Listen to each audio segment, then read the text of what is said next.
Garzón, soy interna de tercer semestre de la Universidad de La Sabana y el tema que les voy a exponer es sobre edema macular diabético.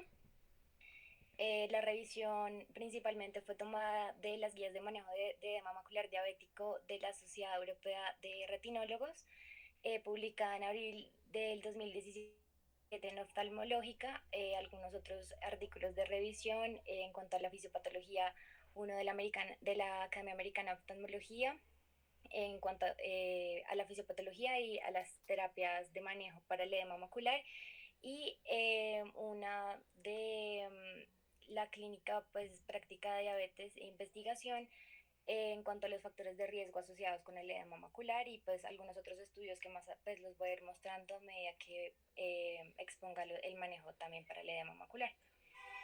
La epidemiología, entonces tenemos que 382 millones de personas actualmente han sido diagnosticadas con diabetes mellitus, y se aproxima que más o menos para el año 2035 hayan 592 millones de personas con esta patología. En cuanto al edema macular diabético, es una de las principales causas de pérdida de visión de moderada a grave en pacientes diabéticos, y alrededor de un tercio de los pacientes con retinopatía diabética van a presentar este edema macular. Y un tercio de estos van a presentar un edema macular clínicamente significativo, que ya más adelante pues lo voy a definir.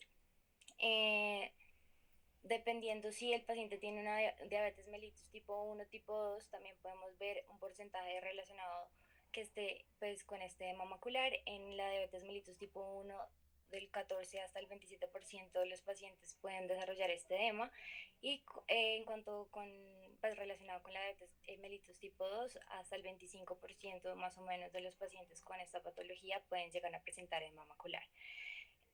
Puede ocurrir en cualquiera de los estados de la retinopatía diabética, ya sea proliferativa o no proliferativa, como lo expuso ahorita mi compañera Laura. En cuanto a los factores de riesgo, pues van a ser principalmente muy parecidos a los de la retinopatía diabética ya expuestos por Lau. Pero pues algunos de estos pues que los expongo y estaban pues también en la guía de la guía europea, y el otro artículo de revisión de diabetes. Entonces algunos de los factores tenemos es la duración de la diabetes mellitus. Entonces casi el 80% de todos los pacientes con diabetes mellitus tipo 1 van a tener edema macular, y eh, los pacientes con diabetes mellitus tipo 2 pues pueden desarrollar también pues, retinopatía diabética, tanto proliferativa como no proliferativa, y asociado a esto de macular. Entonces es muy importante tener también en cuenta en el momento de la evaluación del paciente en la anamnesis, preguntar también cuánto tiempo el paciente ha durado pues, con la diabetes desde su diagnóstico, y si esta está controlada y no controlada. La hiperglicemia con valores superiores a 200 miligramos de cilitros en una glicemia basal, o una glicosilada mayor a 8, pues aumenta el riesgo de tener retinopatía diabética o edema macular. La hipertensión arterial con una presión arterial sistólica superior a 160 milímetros de mercurio se ha visto relacionada hasta un 23% con edema macular, y si esta aumenta cada pues 10 milímetros por encima de estos 160, pues nos va a ir aumentando este porcentaje. La hiperlipidemia asociado también pues con niveles elevados de triglicéridos o LDLs también están relacionados con la severidad de la retinopatía diabética o edema macular. Algunos también de los factores de riesgo son factores genéticos, nefropatía que pueda presentar el paciente o anemia. Esto es importante pues ya en el momento del tratamiento del paciente, porque van a ser pues la línea base también para el manejo de los pacientes tanto con retinopatía diabética como con edema macular. A mí, pues sí, esto que está diciendo es muy, muy importante. ¿Por qué? Porque esto es un factor pronóstico para enfermedad cardiovascular, ¿sí? Acuérdate que, o sea, si uno tiene o sea, si uno tiene estos factores de riesgo, si usted tiene dislipidemia, si tiene la tensión arterial por encima de 160, la sistólica, la hemoglobina glicosilada, descompensada, pues todo esto como de 8, pues obviamente si uno ve al fondo de ojo edema macular y ve retinopatía diabética proliferativa, casi, es que no me acuerdo exactamente el porcentaje, pero creo que un 60% de los pacientes que tengan retinopatía diabética tiene la probabilidad de desarrollar enfermedad cardiovascular. Entonces es importante tener en cuenta eso. ¿Listo?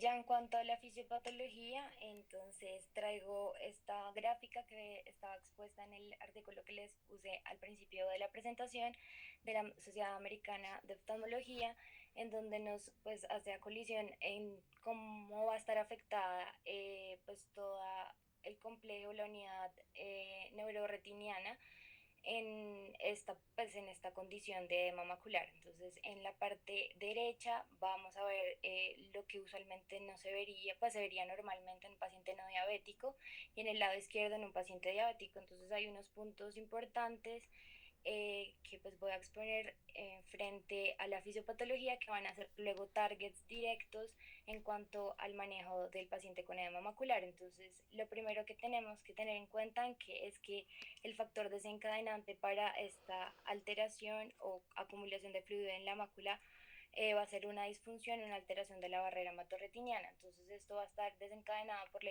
hiperglicemia del paciente, que nos va a generar un estrés oxidativo, una inflamación, una disfunción vascular endotelial, que va a aumentar factores de crecimiento y citoquinas como los factores de crecimiento endotelial vascular, factores de necrosis tumoral alfa, interleuquinas y metaloproteinasas, que nos van a destruir esa barrera hematorretiniana. Entonces nos van a generar alteraciones de las rupturas de endosiniones celulares, pérdidas de pericitos y adelgazamiento de la membrana basal, que nos van a permitir tener esa acumulación de fluido. Entonces, en cuanto a las células endoteliales, vamos a tener que pues estas van a usualmente a tener uniones fuertes, uniones que no nos van a permitir el paso o pues de fluido. Entonces, en condiciones de diabetes, por esta hiperglicemia, algunas de las uniones celulares que se van a estar alteradas o afectadas va a ser la ocludina, que va a estar disminuida, también va a estar disminuida la cadeína y la endotelina vascular, que también van a generar apoptosis de las células endoteliales y de los pericitos, causándonos extravasación de fluido y alterándonos esa barrera hematorretiniana. Otra causa importante de esta disfunción es, pues, como ya dije, la pérdida de los pericitos, que está expuesta ahí en la gráfica con una P en azulito. Estos pericitos van a tener propiedades contráctiles que nos van a permitir regular el flujo sanguíneo pues, dentro de los capilares retinianos, y por pues, culpa de la diabetes o la hiperglicemia van a estar afectados tanto pues en la retinopatía diabética como en el edema macular, y esto pues también va a generar que presente toda esta cascada pues preinflamatoria para que se altere esta barrera hematorretiniana. Otra alteración es la membrana basal. La membrana basal, en donde pues van a estar pues que van a envolver las células endoteliares y los pericitos. En la parte izquierda pues está en la E, las células endoteliales, la P, y lo que está pues alrededor de esta pues van a ser la membrana basal, que pues su función principal va a ser el soporte, rigidez, va a permitir también evitar la filtración de fluido, regular la proliferación celular y su diferenciación. Entonces, en cuanto a la diabetes, esto nos va a generar un adelgazamiento de esta membrana basal, permitiendo que pues haya un aumento de la permeabilidad y pues también se extravase fluido. Otra alteración que ocurre es en cuanto a la alteración de la unidad neurovascular, en cuanto a las células de Müller, los astrocitos y las células ganglionares, que también se ve ahí expuesto en la gráfica. Entonces, las células de la microglía, que son como esas estrellitas que están ahí negras, los astrocitos a su vez, que son los amarillitos que están arriba de la P. Todo esto nos va a generar pues cambios en la pérdida de la sinapsis, pérdida pues dendrítica y apoptosis de las células ganglionares, que pueden explicar algunos de los cambios que pueden llegar a presentar los pacientes como manifestaciones clínicas antes de que se presenten cambios clínicos a nivel ocular. Entonces, digamos, los cambios en la agudeza visual, la pérdida de visión de colores, la pérdida de sensibilidad al contraste o alteraciones en el campo visual que pueden llegar a presentar los pacientes tanto con retinopatía proliferativa como con edema macular.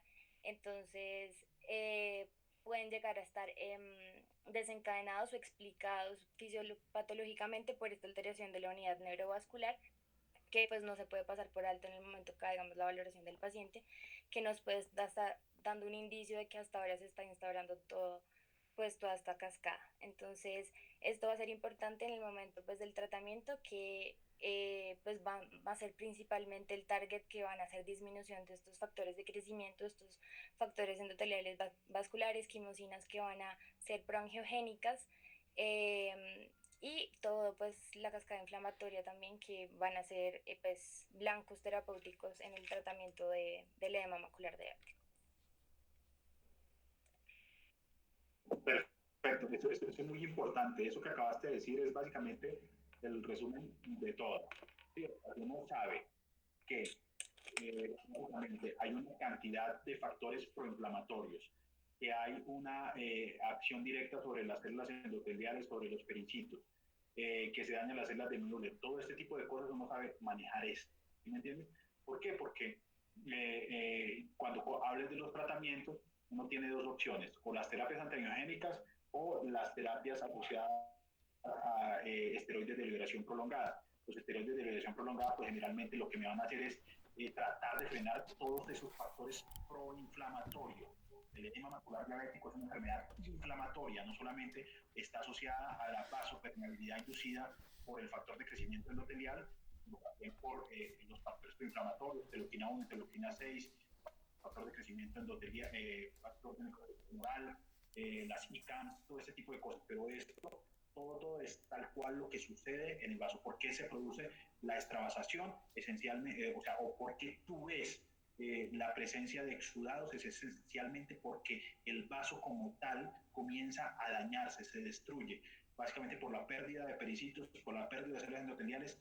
El aumento, si el paciente es hipertenso, aumenta la presión hidrostática, se opera la presión oncótica y comienza a generar extravasación de plasma, ¿sí? Y dentro de esos lípidos que están ahí. Entonces, básicamente, ese dibujito que está ahí es básicamente todo. ¿Listo? Súper.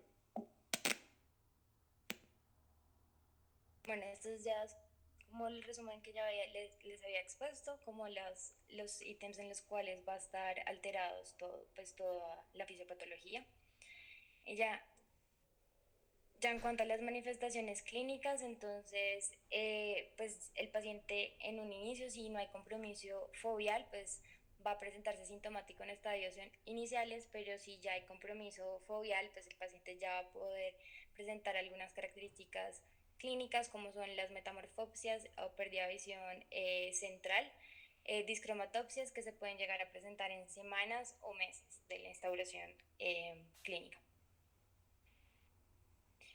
En cuanto a la clasificación, entonces tenemos que para el estudio del tratamiento precoz de la retinopatía diabética, pues está incluido la clasificación del edema macular diabético clínicamente significativo, pues como también lo aclaró el doctor en la presentación del AU, pues esto puede ser un poquito difícil también para entenderlo, pues porque lo hacen un poco complejo para la comprensión del mismo. Se puede clasificar así o según el doctor, como le dijo, en leve, moderado, severo.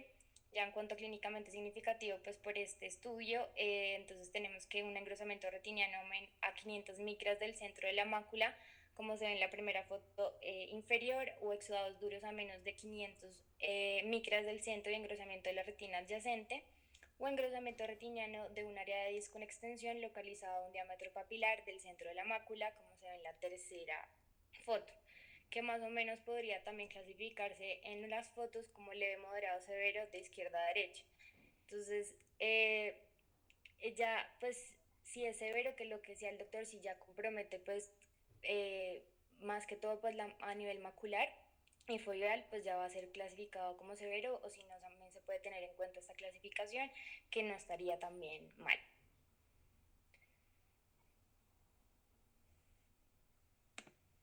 Bueno, esta es una foto que pues digamos que explica, puede ser también, nos muestra cómo se podría ver el edema macular pues clínicamente significativo y no clínicamente significativo o leve y severo. Entonces el izquierdo sería uno leve o no clínicamente significativo, ya que la presencia pues de exudados duros no están comprometiendo pues la mácula, a diferencia del de la foto de la derecha, que pues ya los exudados están pues comprometiendo la mácula y podría ser clínicamente significativo, ya porque pues se presentan exudados y engrosamiento pues de retiniano en el centro de la mácula, o clasificarse ya como severo.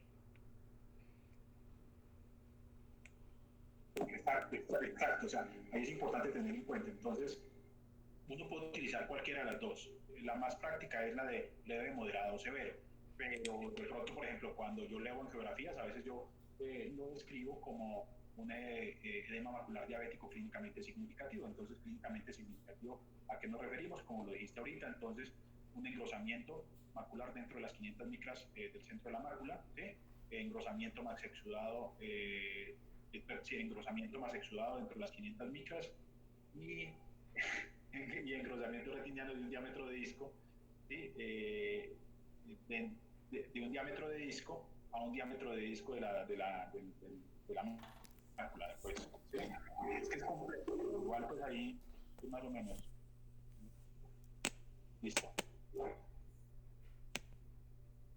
Entonces, en cuanto al diagnóstico, entonces, pues inicialmente pues hacer la anamnesis del paciente, indagando también pues los factores de riesgo que ya presentamos, las alteraciones visuales que pueda presentar el paciente. Igual se hace pues un examen oftalmológico completo como lo hacemos rutinariamente.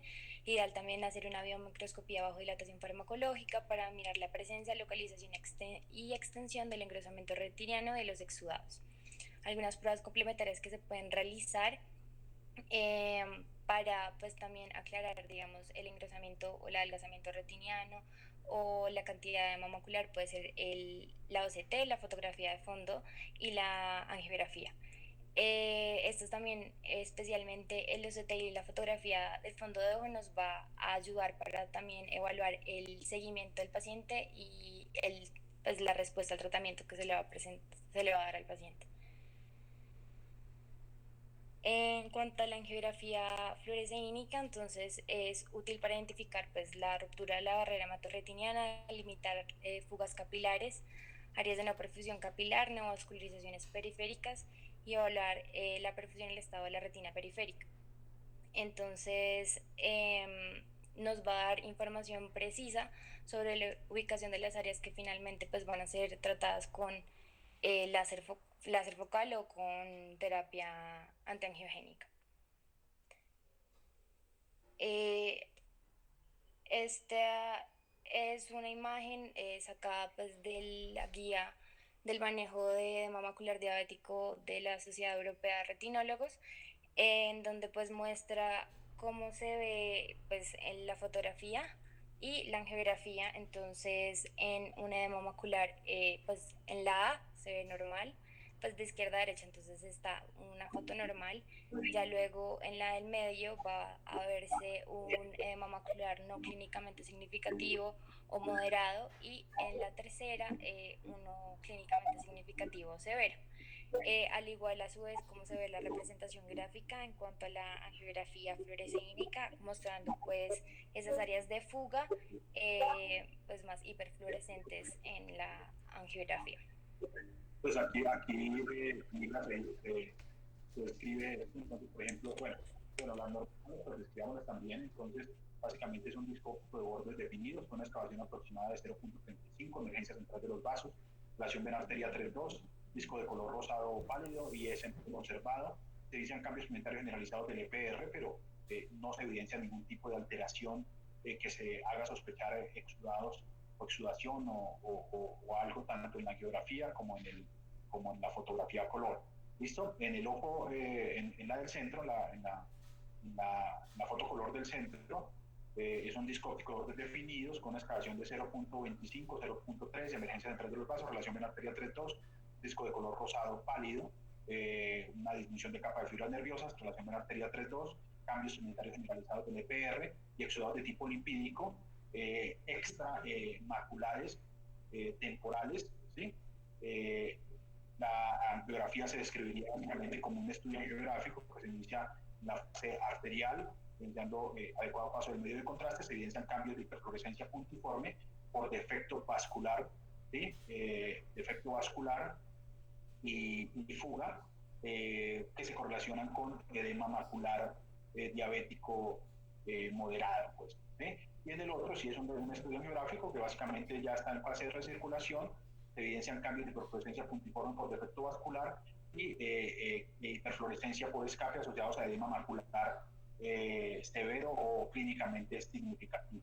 Listo, entonces si nosotros hacemos un OCT en esos pacientes, pues obviamente vamos a ver una alteración de la arquitectura retiniana con un engrosamiento macular central, con múltiples quistes o engrosamiento macular difuso puntiforme, y básicamente pues a uno toma la determinación ahí de qué terapia seguir. ¿Listo? Pero es básicamente lo que tú acabaste de decir, el leve, moderado, severo o clínicamente significativo, no clínicamente significativo. ¿Listo?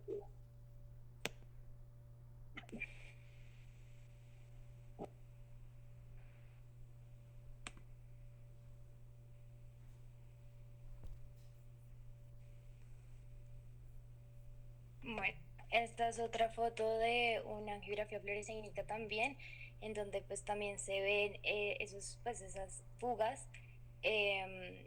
Pues si la compararíamos con una foto a color, pues correspondería a esos exudados lipídicos que se podrían ver. Y pues también algunos de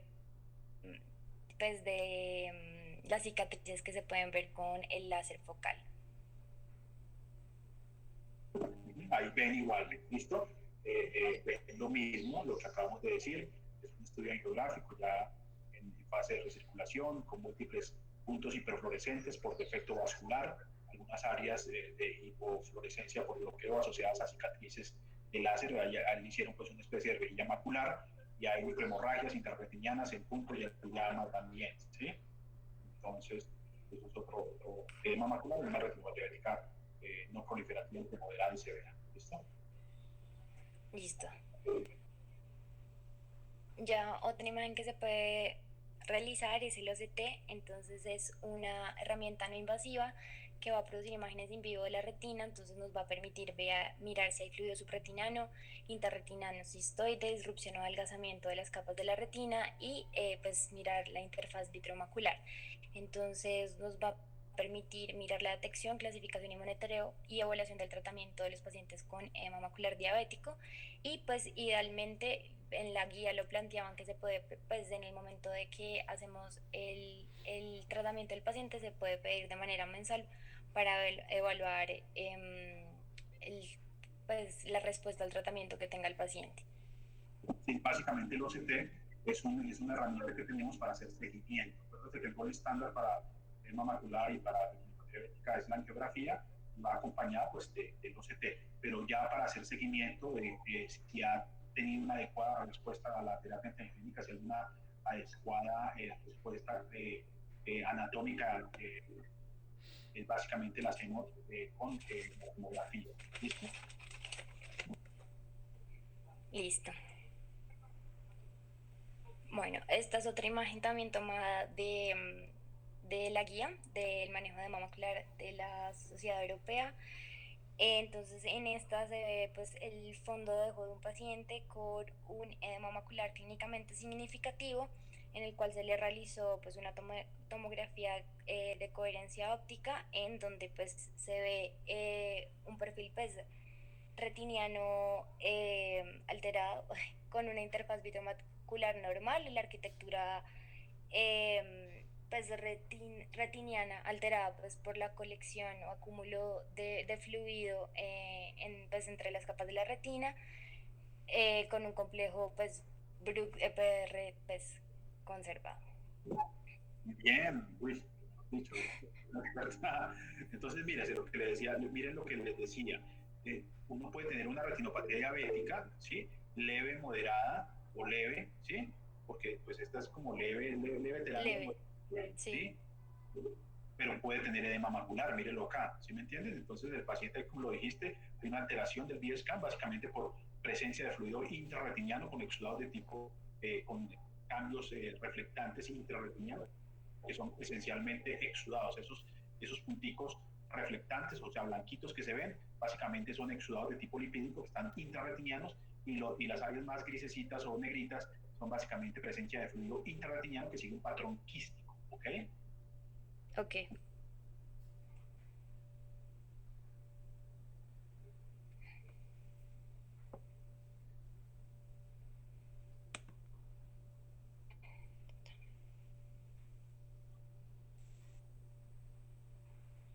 Bueno, y esta es otra ejemplo pues también de una tomografía de coherencia óptica pues parecida a la anterior, en donde pues también se ve un perfil retiniano alterado con una interfaz vitromacular conservada.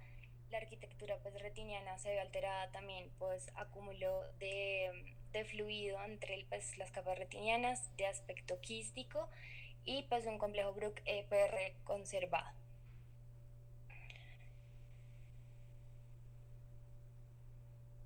Listo. Entonces, pues como ya lo dijimos, digamos, en cuanto al seguimiento, también pues a la evaluación clínica del paciente, si tenemos, pues o le pedimos al paciente una OCT previa al inicio del tratamiento, también se puede evaluar si pues la respuesta a este puede ser adecuada o inadecuada dependiendo las características base que tengamos de este en el OCT. Entonces, algunas de las predictores o características de base en el OCT para una adecuada respuesta al tratamiento, entonces que no haya un fluido subretiniano escaso o fluido cistoide interretiniano también escaso y que haya una adecuada adherencia vitromacular.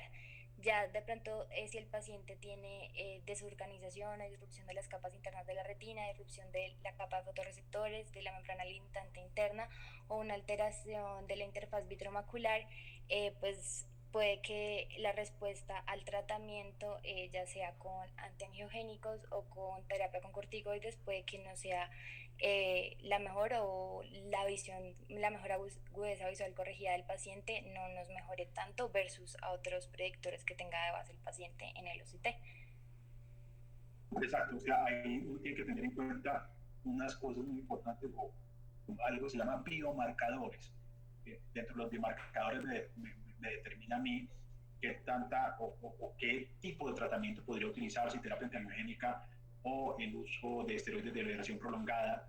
Entonces, por ejemplo, si yo tengo unos biomarcadores donde veo la presencia de quistes muy grandes, intrarretinianos con una desorganización de un tril, pues desorganización de las capas internas de la retina, la presencia de fluido subretiniano, de pronto, y yo me guío así, generalmente me voy con terapia con esteroides de liberación prolongada, unos Surtex, pongo cada 16 semanas hasta estabilización anatómica y funcional. Si ya veo pues básicamente que hay presencia de quistes más pequeños, que no tenga de pronto factores de riesgo cardiovascular o cerebrovascular, iría con terapia antiangiogénica. Yo generalmente, pues como siempre, pongo Osurdex, 5 dosis de carga, una por 5 meses, y sigo un esquema 2Q8 y después hago una especie de tritan stem para tratar de ir destetando al paciente, por decirlo así, siempre de la mano del control metabólico, porque yo le puedo poner 20 inyecciones de terapia antiangiogénica o 4 implantes de dexametasona, pero si el paciente no se cuida, si es un paciente que pues, no vamos a hacer nada. El problema es que el edema macular se comporta como, yo lo comparo con un edema cerebral. O sea, si usted tiene un edema constante, perenne, pues obviamente va a generar un daño neurosensorial significativo por una atrofia de fotorreceptores. Hay una neurodegeneración asociada a este fluido que va a estar presente ahí. Entonces, por eso esos pacientes deben ser tratados precozmente y deben ser tratados intensivamente. O sea, no de nada me sirve poner una inyección y ya. No, es necesario hacer un adecuado esquema, es necesario también individualizar cada paciente y evaluar los biomarcadores para determinar, a ver, generalmente como dice acá, la adherencia vitromacular. O sea, si yo tengo un paciente que tiene una adherencia vitroretiniana, una tracción vitroretiniana, pues yo le puedo poner todas las inyecciones que quiera, pero va a seguir con el edema macular. Me toca operarlo y hacerle un peeling de esa membrana epirretiniana que tenga o esa tracción retiniana. Si el paciente está libre en su interfase vitro-membrana limitante interna, pues muy probablemente va a ser un adecuado respondedor a las terapias antiangénicas o a los esteroides de liberación prolongada, ¿ok? Listo.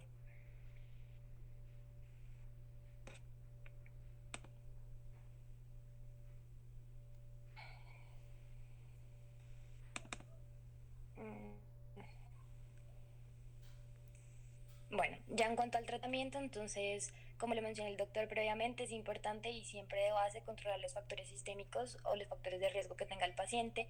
El control glicémico lo planteaban en la guía con una hemoglobina glicosilada o menor a 7, una presión arterial sistólica menor a 140, tener un adecuado control lipídico, principalmente en cuanto a los triglicéridos y los lípidos de baja densidad, el LDL, y un manejo multidisciplinario siempre también con medicina interna y endocrinología si es necesario. Se ha visto que pues lo más importante, y ya como lo hemos visto, lo vimos en la fisiopatología, pues es el control glucémico, que va a ser el principal desencadenante de toda la fisiopatología de la retinopatía diabética, del edema macular. Entonces, descender un 1% esa hemoglobina glicosilada nos va a representar en el paciente un 37 a 40% de menos complicaciones microvasculares, un 43% de menores afecciones severas en los vasos, un 21% menos de muerte relacionada con diabetes y un 14% menos de tener infarto agudo de miocardio y un 12% de tener ACVs en el paciente. Entonces, no solamente pues también nos va a ayudar a controlar toda esta fisiopatología, sino pues a tener también otros controles micro y macrovasculares del paciente relacionados con este control glucémico. Ya en cuanto al paciente, si no tiene edema macular sin compromiso central, pues va a ser un paciente con un edema macular no clínicamente significativo o leve, puede observarse o considerar terapia con láser focal solamente pues para los microaneurismas filtrantes, como también lo mencionó el doctor en la charla de Lau, o si el engrosamiento está amenazando la fobia. En esos casos pues se podría considerar el láser focal o solamente pues dejar con observación al paciente con seguimientos mensuales, también con fotografía a color o con un OCT.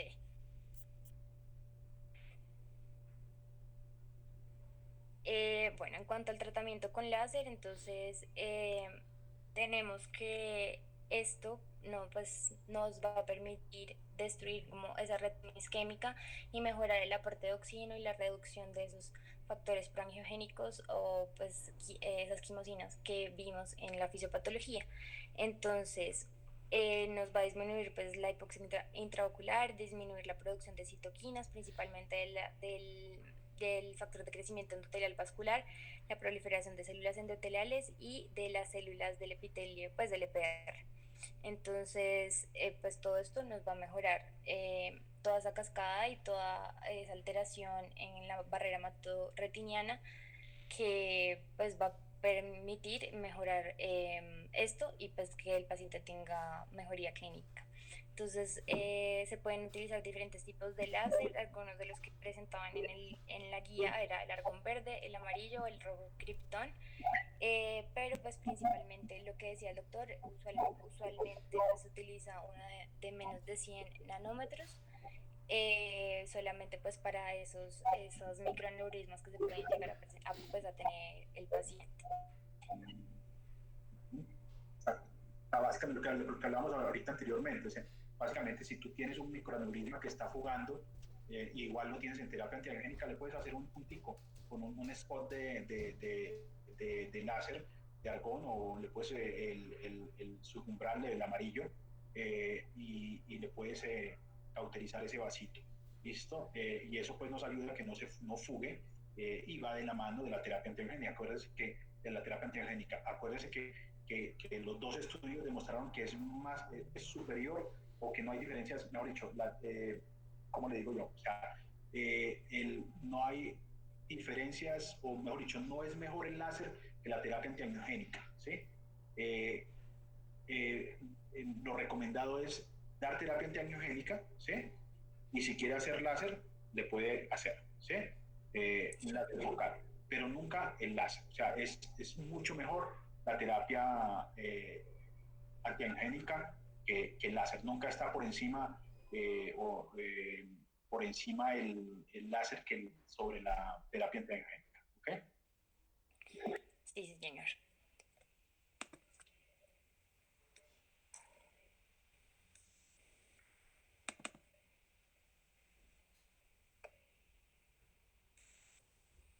Bueno, algunas de las indicaciones relativas que planteaban también en la guía, entonces era la presentación vasogénica de edema macular diabético, pues clínicamente caracterizada por la presencia de microneurismas agrupados focalmente, la presencia de fugas en los capilares o un edema macular diabético con adelgazamiento central retiniano menor de 300 micras. Pues era lo que planteaban de manera relativa. Sin embargo, lo que dice el doctor, pues no se debería utilizar de manera aislada, sino en manejo conjunto con terapia antiangiogénica. Algunas de las complicaciones del láser, entonces alteración en la visión de colores, en la visión nocturna, deterioro en la sensibilidad al contraste, pues que esas cicatrices generadas por el láser focal se agranden, neovascularizaciones coroideas secundarias o fibrosis subretiniana, que pues se deben siempre explicarle al paciente que pueden llegar a pasar al realizar este tipo de tratamiento.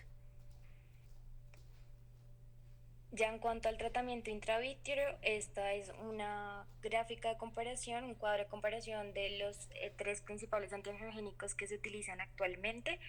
En cuanto a su afinidad, su vida media ocular o sistémica y su composición. Entonces tenemos el aflibercept, el bevacizumab y el ranibizumab. Entonces, en cuanto al aflibercept, tenemos que cada uno va a tener los targets en el factor de crecimiento vascular.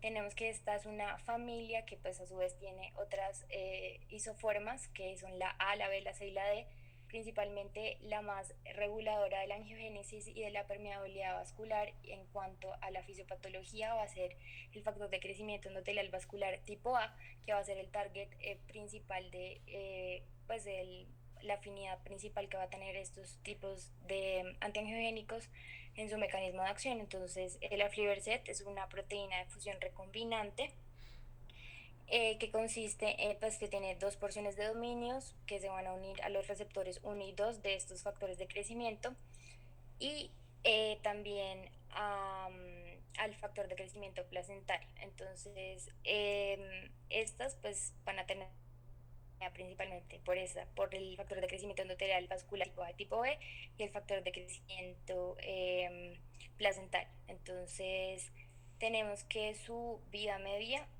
a nivel ocular o intravítrea va a ser más o menos de 11 días en humanos y a nivel sistémico de 5 a 7 días. En cuanto al bevacizumab, su target o su target del mecanismo de crecimiento endotelial tipo A es un anticuerpo monoclonal que usualmente o de inicio fue desarrollado para reducir el crecimiento tumoral al inhibir la formación de vasos tumorales patológicos en el cáncer de colon metastásico. O sea, principalmente fue utilizado este uso, pero pues ya luego, gracias pues, a varios estudios, empezó a usar a nivel ocular, en donde tiene una vida media intravítrea en los humanos más o menos de 6 a 10 días y a nivel sistémico de 21 días. Y el ranibizumab, su target también va a ser el factor de crecimiento endotelial vascular tipo A. Es un anticuerpo, es un fragmento de anticuerpo monoclonal recombinante humanizado dirigido pues contra este factor de crecimiento tipo A y su vida media intravítrea va a ser de 7 días aproximadamente en humanos y de 0.25 días a nivel sistémico.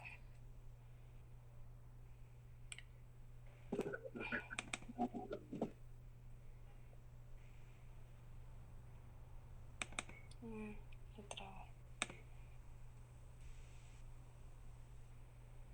Bueno, entonces, bueno, algunos de los estudios que traían en la guía que pues nos van a permitir evaluar pues la eficacia en cuanto a cuál de las terapias pues de los tres anti-VEGF o terapia antiangiogénica pues es la mejor. Entonces, algunos de los estudios principales que planteaban el primer estudio, que era el que comparaba el aflibercept, el bevacizumab y el ranibizumab para el edema macular diabético. Ese es el estudio protocolo T, que se hizo a 1 año y a 2 años. El que traje para esta charla fue el de 2 años, que fue un estudio clínico randomizado que evaluaba los resultados de los tres anti-VEGF para mirar la efectividad versus pues cada uno. Entonces utilizaron 660 pacientes con una edad media pues de los participantes de 61 años. El 90% tenía diabetes mellitus tipo 2 con una agudeza visual basal mejor corregida de 20-50 aproximadamente y que tenían un adelgazamiento central por OCT de más o menos 412 micras. Entonces, en estos pues se aplicó ranimizumab a 0.3 miligramos, bevacizumab a 1.25 miligramos, aflibercept a 2 miligramos. Se les puso mensualmente el de cada uno de estos mensual con seguimiento a 2 años y se podía adicionar pues, la terapia con láser focal a los 6 meses si el paciente persistía con edema macular diabético. Entonces el seguimiento se le hacía a los pacientes cada 4 semanas por 1 año y se extendieron a 4 meses este seguimiento cuando la agudeza visual mejor corregida del edema macular estaba estable. Entonces, el estudio evaluaba los cambios en la agudeza visual mejor corregida, las reacciones adversas que presentaba el paciente y la frecuencia de retratamiento con láser focal o otra vez con terapia antiangiogénica. Entonces, el resultado desde el estudio principalmente se vio que en cuanto a la mejor agudeza visual corregida de los tres antiangiogénicos, entonces en cuanto a la aflibercept se mejoró la basal de la agudeza mejor corregida a 12.8 letras del inicio, con bevacizumab 10 letras y con el ranimizumab 12.3 letras. Más o menos la media de inyecciones intravítreas utilizadas se utilizaron 5 para aflibercept, 6 para bevacizumab y 6 para ranimizumab y reducción del adelgazamiento comparando las tres también. Entonces fue mejor con el aflibercept con 171 micras, seguido por el ranimizumab con 149 micras y el tercero 126 micras con bevacizumab. Entonces, del porcentaje de pacientes que requirieron pues, terapia láser, el 64% fue con bevacizumab, el 52% con ranibizumab y el 41% con aflibercept. Entonces, la conclusión pues, principal de este estudio se mostró que el aflibercept y el ranibizumab fueron las mejores opciones si el paciente tenía una poder agudeza visual corregida desde el inicio, es decir, de 20-50 o peor como base, entonces se podría utilizar cualquiera de los dos. Sin embargo, cualquiera de los tres medicamentos en cuanto a la mejor agudeza visual corregida mostró mejoría clínicamente significativa en el paciente, entonces cualquiera de los tres se podía utilizar. Sin embargo, pues hacían la colisión de que estos dos, aflibercept y ranimizumab, se podían utilizar si el paciente pues tenía una peor agudeza visual corregida desde el inicio.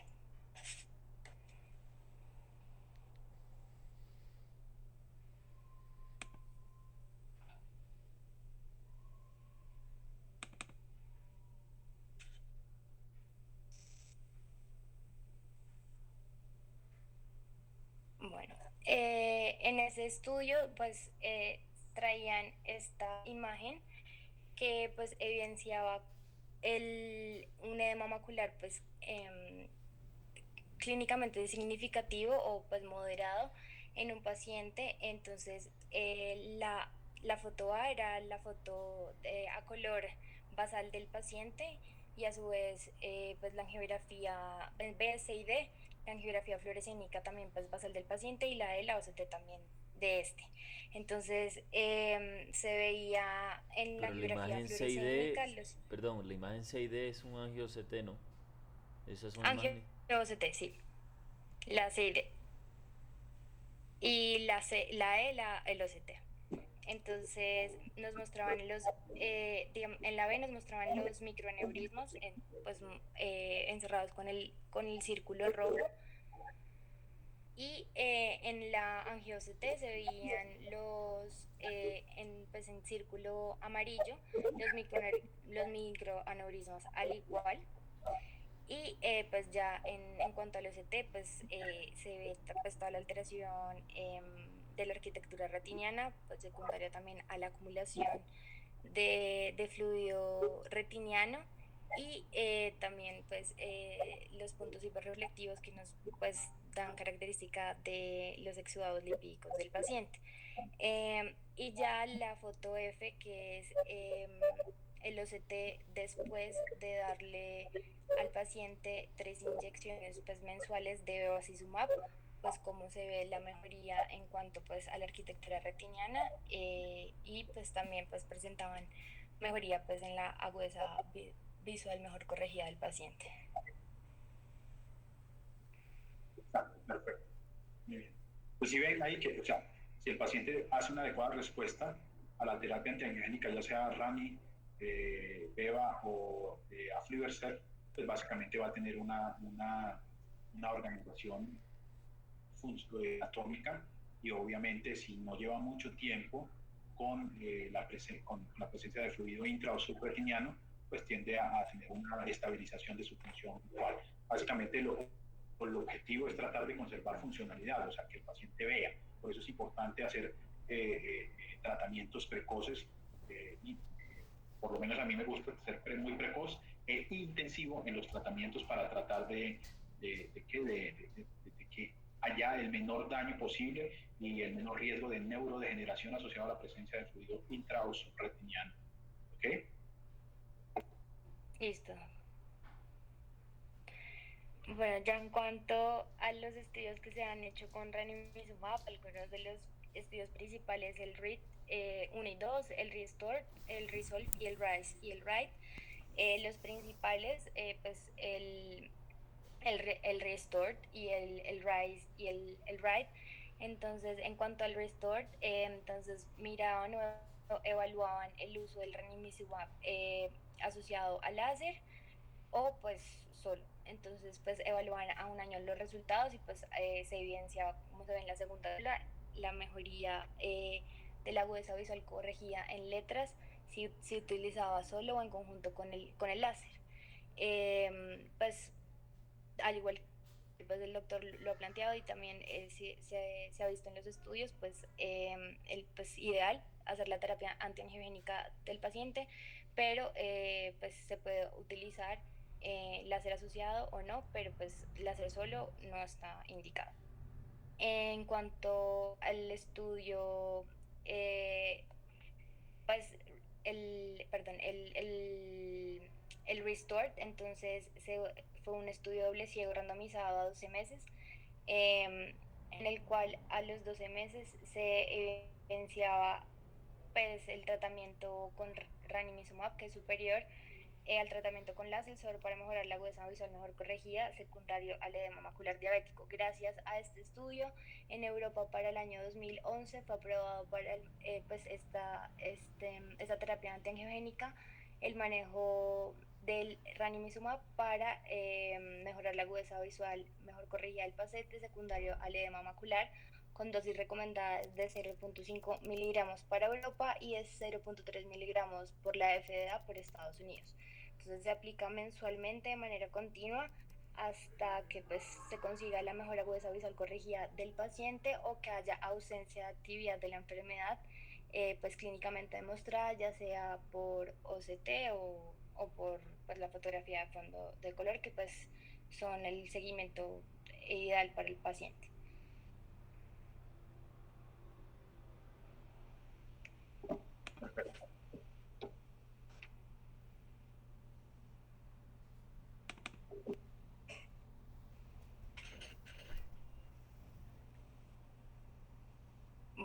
Ya en cuanto a los estudios que se han realizado pues para el Aflibercept y que pues traían también en la guía de la Sociedad Europea de Retinólogos, era el estudio VISTA y VIVID, que era lo que era un ensayo clínico doble ciego aleatorizado, en donde se trataron al azar 461 ojos de 402 pacientes con edema macular mediante una inyección intravítea de 2 miligramos de Aflibercept cada 4 semanas o inyecciones intravíteas de 2 miligramos cada 8 semanas, eh, después de 5 dosis mensuales versus la terapia láser. Entonces, el primer resultado se analizó en la semana 52. Sin embargo, el estudio fue hasta la semana 148. Entonces, en este estudio, los ojos tratados con inyecciones intravítreas, ya sea en el esquema de 4 semanas o de 8 semanas, tuvieron una mejoría significativa clínica desde el inicio en cuanto a la mejora agudeza visual corregida del paciente y en la prevención de pérdida grave de visión del paciente versus el grupo con terapia láser. Entonces, gracias a este estudio también el Aflibercept fue aprobado en el 2014 en Europa y en el 2015 por la FDA en Estados Unidos para el manejo del edema macular diabético. La dosis aprobada fue de 2 miligramos y en el esquema de una dosis mensual por los primeros 5 meses, y ya luego pues se podía hacer la aplicación pues bimensual o usualmente pues esta la presentaban en Estados Unidos de manera mensual o en Europa extenderse en intervalos mucho más grandes después del primer año de tratamiento con Aflibercept. Al final pues del estudio también pues se demostró que con agudezas visuales de 20/50 o más o peores se puede utilizar pues esta terapia o el ranimizumab también.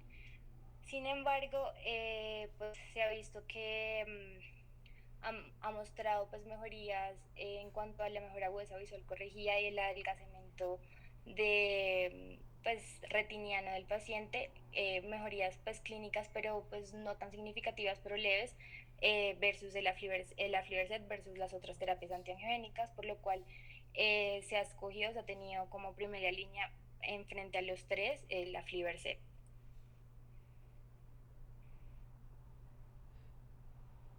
Perfecto, bien.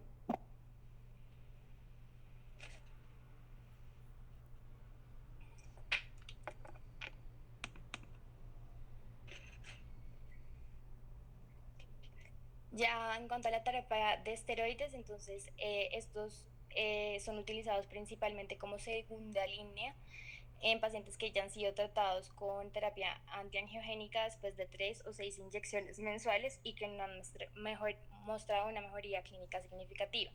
También se pueden considerar como primera línea en pacientes con antecedentes de cardiopatía, ya que pues estos pacientes cardiópatas fueron excluidos de todos los principales estudios con antiangiogénicos, o pacientes que no pueden ir pues mensualmente a una aplicación de inyecciones intravíteas. Entonces, depende también del contexto del paciente, podrían utilizarse los esteroides como primera línea versus la terapia antiangiogénica, pero pues lo ideal es empezar siempre con factores modificables y con estos anti-VEGF.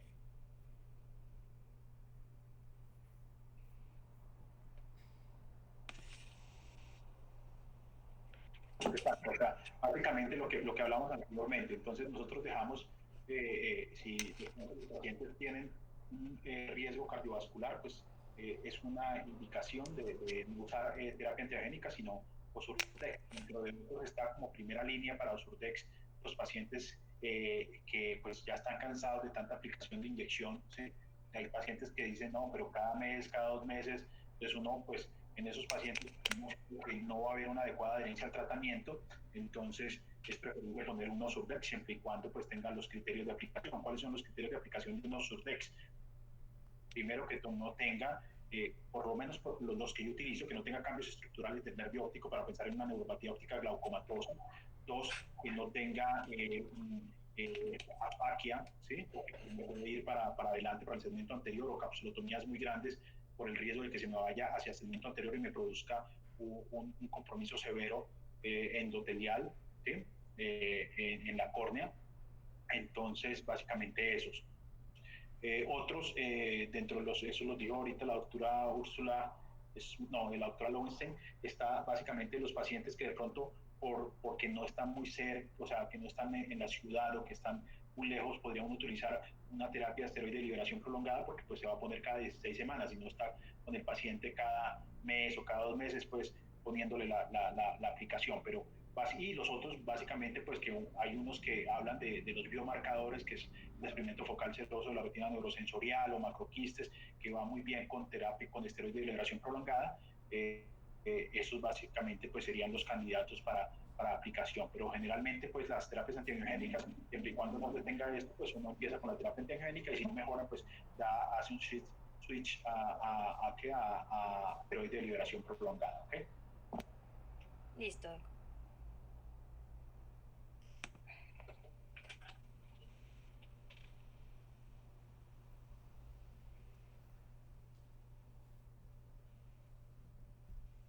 Bueno, entonces los tales principales que se utilizan va a ser el acetonio de triamcinolona, la dexametasona y la acetonía de fluocinolona.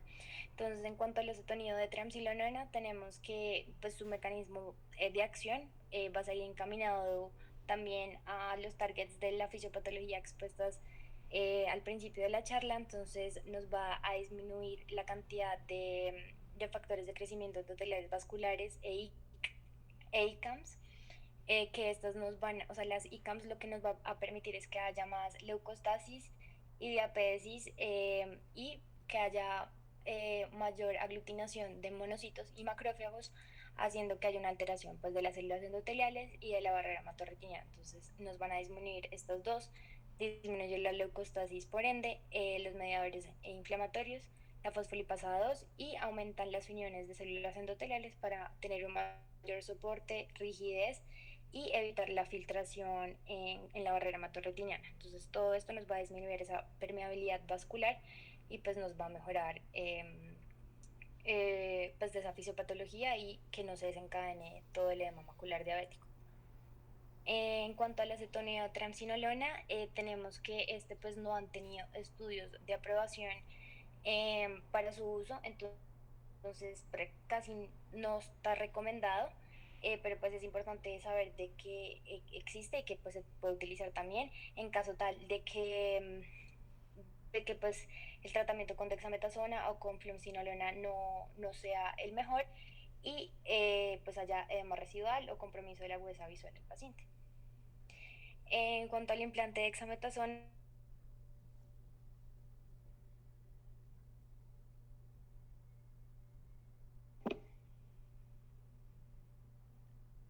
microgramos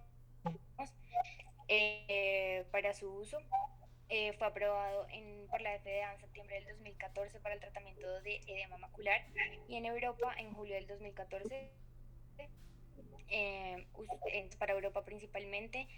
Ya hacen la aclaración de que pues, sean principalmente para pacientes con compromiso de la agudeza visual secundario al edema macular o pacientes que sean pseudofáquicos o que no respondan al tratamiento inicial. Entonces el implante libera el corticoide en el vitro por un periodo menor a 6 meses.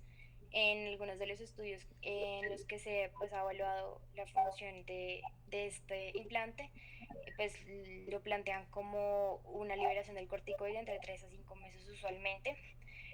No lo consideran pues, aplicarlo en los dos ojos al tiempo y se recomienda la reaplicación después de los meses de aplicación. Entonces, algunas de las indicaciones planteadas por la guía, entonces, edemas maculares sin componente o compromiso traccional, que no haya respuesta a los antiangiogénicos o con una respuesta insuficiente después de 3 o 6 inyecciones previas con antiangiogénicos. Lo toman como una primera elección o primera línea en pacientes pseudofáquicos y sin antecedentes de glaucoma y en edemas maculares crónicos, donde el componente inflamatorio pasa a ser más importante que el antiangiogénico. Perfecto. Sí, ahí están básicamente las indicaciones, ¿sí? Por ejemplo, en edema macular crónico, hay una publicación que dice pues, que los pacientes tratados de edema macular crónico con terapia con esteroide de liberación prolongada no tenían una adecuada respuesta funcional. Y es obvio, acuérdense de lo que les dije. Eh, si usted tiene un fluido intra o subretiniano durante mucho tiempo, pues va a generar neurodegeneración. Entonces, pues usted puede, o sea, él responde muy bien, ¿sí? Anatómicamente vas a ver perfecto, aplana el aislamiento macular, pero pues funcionalmente no se va a ver reflejado. ¿Por qué? Porque ya hay un daño. Pero si lo colocas no en un edema macular crónico, sino en un edema macular que tenga las características para ponerlo, esos macroquistes, la retina neurosensorial, el paciente no lleva mucho tiempo, pues el resultado funcional va a ser bueno, ¿sí? ¿Por qué? Porque no hay neurodegeneración asociada a pérdida de fotorreceptores, ¿listo? Entonces, pero ahí están básicamente los pacientes pseudofácticos. ¿Cuál era el riesgo o los contradictores del uso de terapias de esteroide de liberación prolongada? Es que produce cataratas, pero la gran mayoría de los pacientes diabéticos va a generar catarata en algún momento de su vida, ¿sí me entienden? Entonces, lo que no se puede operar es una catarata con edema macular. Entonces, generalmente las cataratas se producen después de año y medio, 2 años, que se le sube la presión intraocular.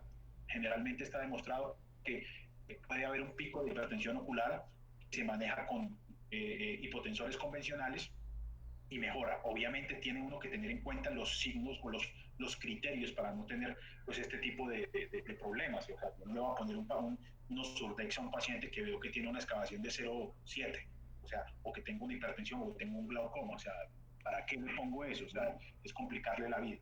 Entonces, básicamente, esos son básicamente los criterios que hablamos anteriormente. ¿Listo? Listo. Ya, en cuanto al implante de acetonida de fluocinolona o el Iluvein, entonces tenemos que este es un implante intravíteo no biodegradable de liberación sostenida que contiene 0,19 miligramos de este componente. Entonces, está diseñado para liberar concentraciones inferiores a 1 microgramo de este acetonio de fluocinolona diario durante 36 meses.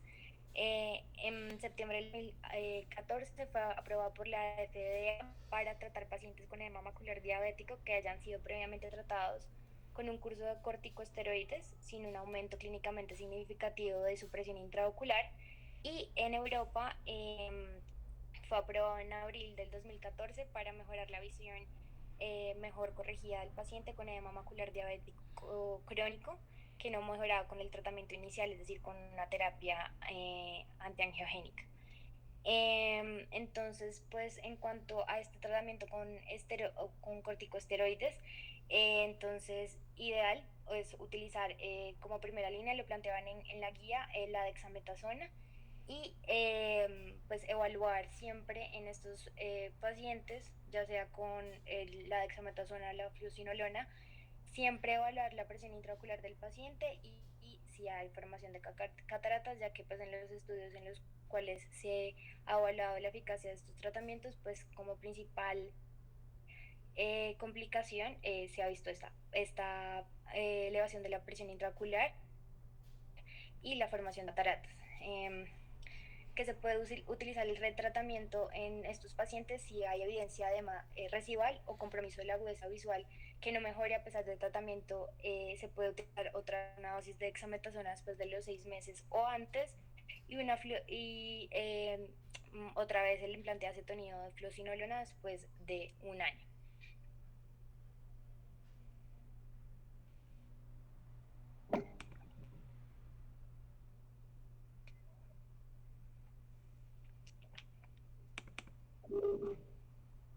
Bueno, y ya en los pacientes, en la guía, pues en los pacientes en los que se evidenciaba tracción vitromacular o una membrana epirretiniana en el OCT, entonces podría estar indicada pues ya la vitrectomía por vía parsplana con o sin pelaje de la membrana limitante interna. Sin embargo, pues no hay un consenso sobre las ventajas de la BPP cuando no hay evidencia de esta tracción vitromacular. Entonces, principalmente solamente le indicaban si se veía en el OCT esa tracción vitromacular del paciente Entonces en esos casos sí podía estar indicado como primera línea el PPP más peeling de la membrana limitante interna. Exacto, o sea, aquí generalmente la vitrectomía, o sea, hay algunos retinólogos que utilizan vitrectomía para manejo del edema macular, pero pues ellos pues como tienen como base que el quitar el vitrio podría disminuir la concentración de factores proinflamatorios, ácido araquidónico, todo esto que genera pues edema macular, pero hay estudios que demuestran que solamente el 28% de esos pacientes a que se les hace vitrectomía y que no tienen tracciones o membranas epirretinianas mejora el edema macular. Entonces el riesgo-beneficio pues es alto. Puede que de pronto usted al hacer la vitrectomía puede generar un desgarro, un desprendimiento de retina y no le va a mejorar significativamente. Otra cosa es que el paciente tenga una tracción vitromacular o una membrana epirretiniana donde acuérdense que el manejo, lo que les había dicho, el manejo para esto no es terapia antiangiogénica, no es implante de dexametasona, sino es el peeling de la membrana y quitar la tracción porque es un edema macular traccional que puede estar asociado también. Entonces, básicamente en esos pacientes. Yo les iba a corregir, pues en la charla de Laura había hablado de estadísticamente significativo, no es estadísticamente significativo, o sea, ahí me confundí, o sea, el uso de terapia antiangiogénica se ve que es mayor, o sea, la respuesta es mucho mayor que la aplicación de láser focal, por eso se recomienda uso de láser, uso de terapia antiangiogénica solo o acompañado de láser, pero nunca el láser solo. ¿Sí me entiendes? ¿Por qué? Porque se vio que el uso de terapia antiangiogénica era mucho mejor que aplicar, demostrado en los dos estudios, el Vista y Rise and Rise, y demostraron pues que el láser focal pues no era mayor o su beneficio que si se aplicara solo, que si se aplicara la inyección sola. ¿Listo? Listo.